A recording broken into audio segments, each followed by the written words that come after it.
नमस्कार दोस्तों, पहला सवाल आपके सामने है लिखा हुआ। आप इसे देखें और प्रयास करें, फिर आप सॉल्यूशन देखिए। देखिए, सवाल में कहा गया है कि 8 बाल्टी और 5 मग का कुल लागत कितना है 92, और फिर कहा गया है 5 बाल्टी और 8 मग की कुल लागत कितना है 77। आप इस सवाल को ऐसे देखिए, समझिएगा कि 8 बाल्टी है और 5 मग है, और यहाँ पर क्या है 5 बाल्टी है 8 मग है। यानी दूसरे कंडीशन में क्या हुआ है ना कि 3 बाल्टी को हटाया गया, उसके स्थान पर 3 मग को जोड़ दिया गया। तो डिफरेंस कितने का आया है? डिफरेंस 15 रुपये का आया है। यानी 3 बाल्टी के स्थान पर 3 मग हम ले आते हैं तो 15 रुपये कम हो जाता है। इसका मतलब है कि 1 मग के स्थान पर 1 बाल्टी हम लाएंगे, 1 बाल्टी के स्थान पर 1 मग हम लाएंगे तो 5 रुपये कम होगा। तो यहाँ से b माइनस एम कितना हो गया 5 रुपया। आप समझ रहे हैं मेरी बात को? जैसे 5 बाल्टी प्लस 3 बाल्टी यहाँ है और 5 मग है। पहले आप ऐसे इमेजिन कीजिएगा कि 5 बाल्टी 5 मग, यहाँ भी 5 बाल्टी 5 मग, यहाँ पर 3 बाल्टी एडिशनल है तो कीमत कितना हो जाता है 92। अब उस 3 बाल्टी को हटा करके अगर हम 3 मग जोड़ दें तो कीमत 15 रुपये कम हो जाता है। यानी कि 3 बाल्टी 3 मग से 15 रुपये ज़्यादा है, तो 1 बाल्टी 1 मग से 5 रुपये ज़्यादा होगा। ठीक है, तो एक इक्वेशन आपका इस तरह से मिल जाएगा। दूसरा देखिए, इसको भी ऐड करके 15 हो रहा है, इसको भी ऐड करके 15 हो रहा है, तो आप दोनों को ऐड कर दीजिएगा। तो यहाँ से आपको क्या हो जाएगा 13 बाल्टी का प्लस 13 मग का कीमत कितना हो जाएगा 92 प्लस 77। तो 1 बाल्टी प्लस 1 मग का कीमत क्या हो जाएगा 92 प्लस 77। आप ऐड कर लीजिए, कितना हो जाता है 7 2 9 9 7 16, यानी 169 डिवाइडेड बाई 13 हो जाएगा, है ना। 13 बाल्टी 13 मग का कीमत कितना 169, 13 कॉमन आकर के इस तरफ डिवाइड हो जाएगा। ये आपका दूसरा इक्वेशन हो गया। यहाँ से आपका ये 13 हो जाएगा।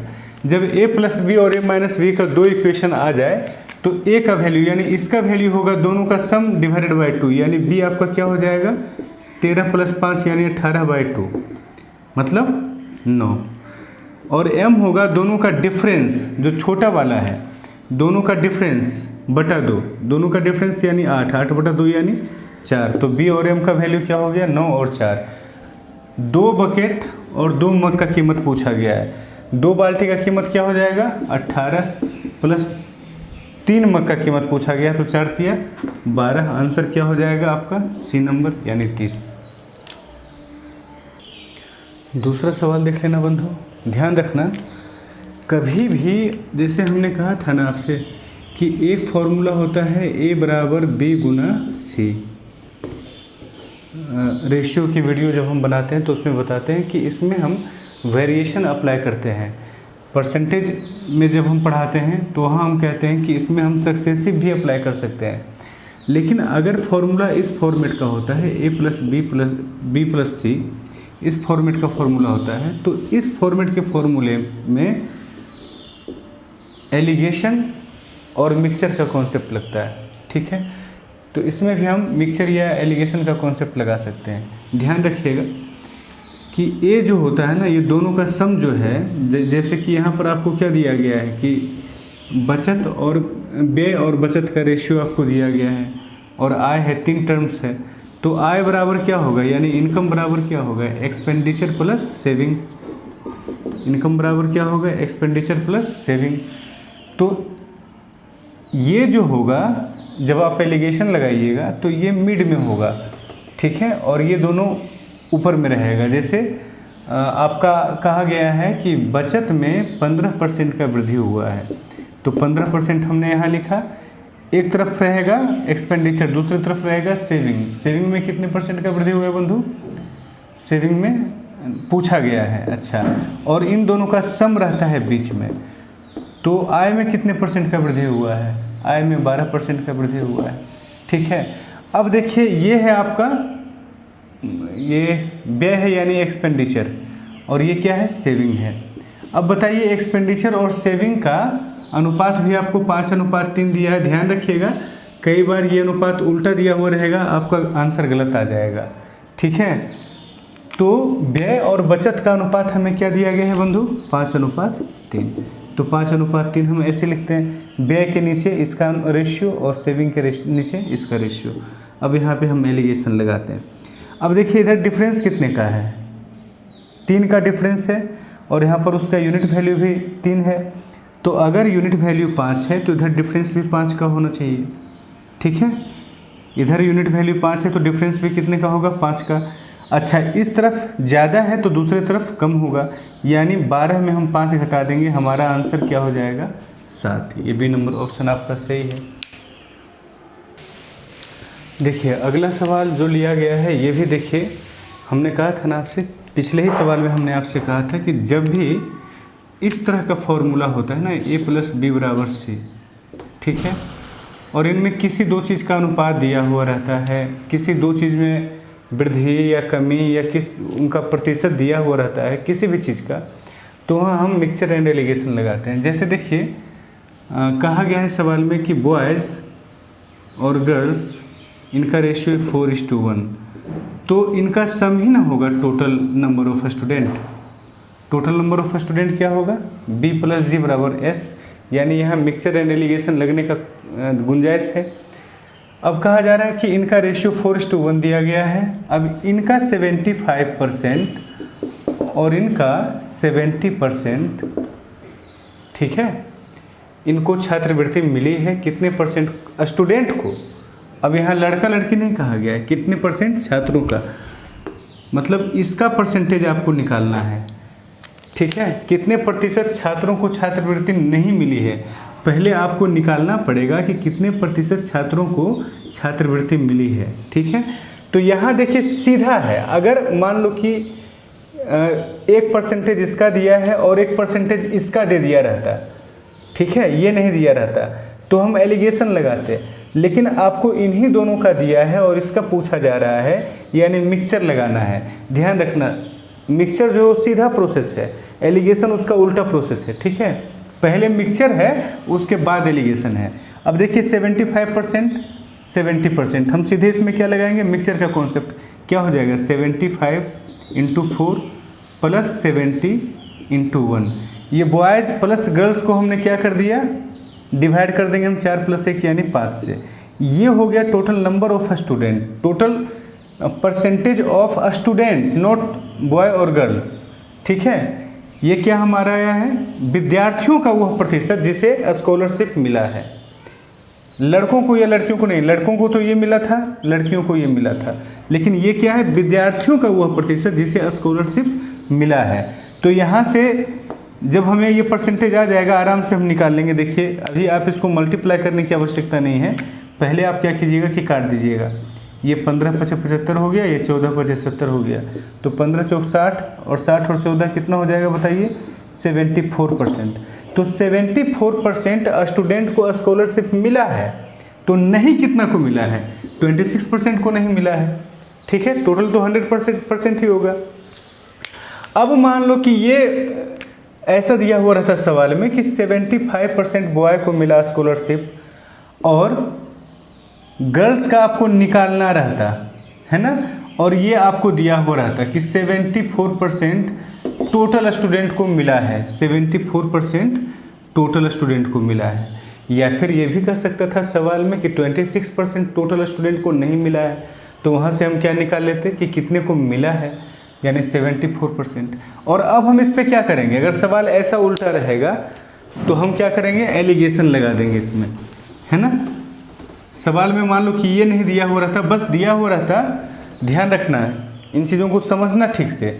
बॉयज़ और गर्ल्स का अनुपात दिया हुआ है, हो सकता है कि बॉयज़ और टोटल नंबर ऑफ स्टूडेंट का अनुपात दिया हुआ रहे, तो उस कंडीशन में 4 और अनुपात 5 दिया हुआ रहेगा। यहाँ से आप गर्ल्स का अनुपात आराम से निकाल लेंगे। टोटल नंबर ऑफ स्टूडेंट में अगर बॉयज़ का, जैसे ऐसा कहा जा सकता है कि टोटल नंबर ऑफ स्टूडेंट और बॉयज़ की संख्याओं का अनुपात है 5:4, तो यहाँ से हमारा क्या निकलेगा, गर्ल्स और बॉयज़ का अनुपात भी निकल जाएगा। बॉयज़ और गर्ल्स का अनुपात क्या हो गया बंधु, 4:1। अब इसमें हम एलिगेशन लगाएंगे। कहा जा रहा है कि 74% स्टूडेंट को स्कॉलरशिप मिला है, 75% बॉयज़ को स्कॉलरशिप मिला है। तो बताइए गर्ल्स को कितना परसेंट गर्ल्स को स्कॉलरशिप मिला है।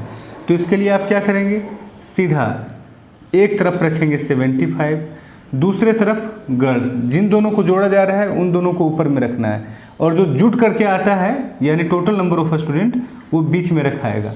ठीक है, अब यहाँ से आप इस तरह का टूल्स लगा दीजिएगा। अब बॉयज़ और गर्ल्स का आपको रेशियो दिया हुआ रहेगा सवाल में 4:1, है ना, जैसा कि हमने बताया कि बॉयज़ और गर्ल्स का दे सकता है, बॉयज़ और स्टूडेंट का दे सकता है, स्टूडेंट और गर्ल्स का दे सकता है। आपको निकालना है क्या, बॉयज़ और गर्ल्स का, वो आप आराम से निकाल लीजिएगा घटा करके। तो यहाँ अनुपात क्या आ गया, 4:1 आ गया। ठीक है, अब देखिए 1 यूनिट का मान अगर 1 है तो 1 यूनिट का डिफरेंस है ना यहाँ पर, और उसका मान कितना है 1। ठीक है, तो यहाँ 4 यूनिट है तो डिफरेंस यहाँ कितना होना चाहिए, 4 का। अच्छा, एलिगेशन में होता है क्या, एक तरफ ज़्यादा है तो दूसरा तरफ कम होगा, यानी यहाँ पर क्या होगा 4 कम यानी 70 आ गया ना हमारा 70%। तो मिक्सचर और एलिगेशन क्या है, एक दूसरे का मतलब उल्टा प्रोसेस है। ठीक है, देखिए अगला सवाल है, इन सवालों को एकदम मौखिक करना है, ध्यान रखना, पेन नहीं उठना चाहिए। ठीक है, एवरेज का जो भी सवाल होता है, एवरेज में कम से कम 90% ऐसा सवाल होता है जिसमें पेन की कोई आवश्यकता ही नहीं पड़ती है। जैसे इसमें देखिए कहा जा रहा है कि 40 स्टूडेंट पहले से था, सबके हाथ में कितना कितना था भाई, 18 साल। एवरेज का मतलब क्या, हर किसी के हाथ में 18 साल। 20 नया आ गया है, जब 20 नया ज्वाइन करेगा तो 60 होगा ना, उन 60 के हाथ में बराबर बराबर होगा, ध्यान रखिएगा। अगर ज़्यादा लेकर के आया है ये लोग, 20 जो नया आया है ये 18 से ज़्यादा लेकर के आएगा तो इन लोग को भी देगा, और इतना देगा कि इनके पास और इन सब के पास समान समान हो जाए। तो कहा जा रहा है कि भाई 20 जब नया आया है तो हर किसी के पास 6 माह बढ़ गया, यानी इन सब के पास अब 18 साल प्लस 6 माह है। अच्छा, तो जब ग्रुप में ये चला गया तो इसके पास भी कितना रहेगा, 18 साल प्लस 6 माह, है ना। इन सब में प्रत्येक के पास 18 साल प्लस 6 माह, और इनके पास भी ग्रुप में शामिल होने के बाद 18 साल प्लस 6 माह। अब ध्यान रखिएगा, ग्रुप में शामिल होने के पहले इनके पास 18 साल 6 माह से ज़्यादा होगा, क्योंकि इन्होंने 40 विद्यार्थियों को 6 माह डोनेट किया हुआ है। यानी कितना डोनेट किया है, अगर एक को 6 माह दिया है तो 40 विद्यार्थियों को कितना देगा, 2 को 1 साल, यानी 40 को 20 साल, तो 20 साल तो इसने डोनेट कर दिया है। जब नहीं था ये लोग ग्रुप में 20, तो वो 20 साल इसके पास रहा होगा। दैट मीन्स इसके इन 20 के पास कितना रहा होगा, 18 साल 6 माह ग्रुप में शामिल होने के बाद, 18 साल 6 मंथ ग्रुप में शामिल होने के बाद, और ग्रुप में शामिल होने के बाद 20 साल इसने डोनेट भी किया है। तो जब अलग रहेगा तो 20 साल अपना ले लेगा ना, मतलब इसके पास रहा होगा ना 20 साल, तो 20 साल को सब आपस में बांटे हुए होगा उस टाइम। दैट मीन्स 20/20, एक साल सबके पास और रहेगा। आंसर क्या होगा, 19 साल 6 माह। ठीक है, तो अगर ऐसा सवाल एवरेज का आता है कभी भी एग्जाम में, पेन की आवश्यकता नहीं पड़ती है। हम जब एवरेज का वीडियो डालेंगे तो आप ज़रूर वीडियो देखिएगा। ठीक है, इन सारी चीज़ों को ठीक से हम एक्सप्लेन कर दिया करेंगे। ये मिसलेनियस का वीडियो है, इसमें ज़्यादा एक्सप्लेन नहीं करना है, चूँकि ये हम बनाते हैं उन सारे विद्यार्थियों के लिए जिनका प्रिपरेशन मतलब ठीक ठाक है, जिन्होंने बेसिक पे काम किया है थोड़ा बहुत। ठीक है, अच्छा, एग्जाम्पल के तौर पर ऐसे ही हम एक सवाल दे रहे हैं। मान लो कि सवाल ऐसा रहे कि 50 स्टूडेंट हैं, ठीक है, जिनके पास एवरेज 75 रुपीज़ है। कितना है, 75 रुपीज़। 20 न्यू स्टूडेंट आ गए, इनके आने से इन सब का एवरेज में 2 रुपये का इजाफा हो गया। ये जब 20 नया स्टूडेंट आया है तब क्या हुआ, जितना भी था सबके एवरेज में 2 रुपये का इजाफा हो गया। अब पूछा जाएगा आपसे कि इन 20 का एवरेज क्या है, तो समझिएगा बात को। अगर ये शामिल हुआ है इस ग्रुप में तो हर किसी के पास 77 हो गया है।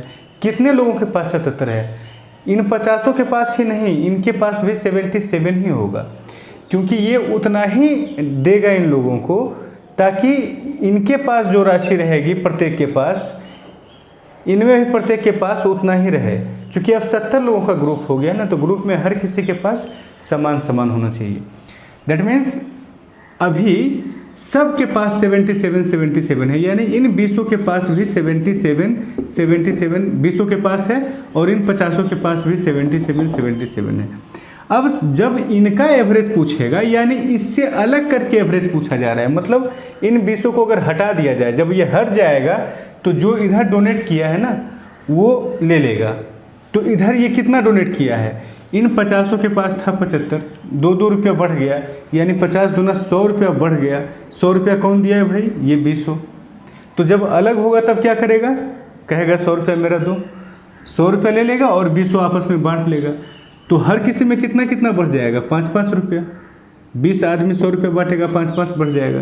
दैट मीन्स अब इनका एवरेज कितना हो जाएगा, 82, है ना। तो इन 20 का एवरेज कितना है, 82। इन 50 का एवरेज कितना है, 75। और टोटल का एवरेज कितना है बंधु, 77। ठीक है। अब देखिए इसमें एलिगेशन भी लग सकता है। 75 20 स्टूडेंट प्लस 20 स्टूडेंट, यानी कितना हुआ, 70 स्टूडेंट। ठीक है। अच्छा 50 स्टूडेंट और ये 20 student, sorry 50 student plus 20 student यानी 70 स्टूडेंट। अच्छा 50 स्टूडेंट का एवरेज जो है वो क्या है, 75। अच्छा इस 20 स्टूडेंट का एवरेज क्या है, 82। अच्छा इसका पता नहीं है, चलिए ठीक है, इसका पता नहीं है। सबका एवरेज कितना है, मतलब टोटल का एवरेज कितना दिया गया है, 77। अगर सबको शामिल कर लेते हैं तब एवरेज क्या हो जाता है, 77।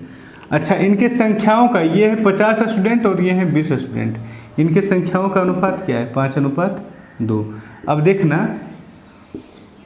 इधर कितने का डिफरेंस, 2 का डिफरेंस, और यूनिट कितना, 2। इधर अगर यूनिट है 5 तो डिफरेंस कितने का होगा, 5 का। इधर 2 कम है तो इधर 5 ज़्यादा होगा। दैट मीन्स इधर हमारा क्या होगा, 77 + 5 यानी 82। ठीक है। तो 82 किनका आया है, 20 स्टूडेंट का एवरेज आया है। इस सवाल में आप एलिगेशन भी लगा सकते हैं, आप समझ रहे हैं मेरी बात को, लेकिन एलिगेशन लगाने से ज़्यादा बेहतर होगा कि मौखिक आप बनाएं। ठीक है। ठीक है। तो कुछ सवाल हमने मिसलेनियस का देखा, आप ऐसे ही हमारे साथ बने रहिएगा। कुछ परेशानी है कि ज़्यादा वीडियो हम नहीं बना पा रहे हैं, ठीक है, मिलते रहेंगे।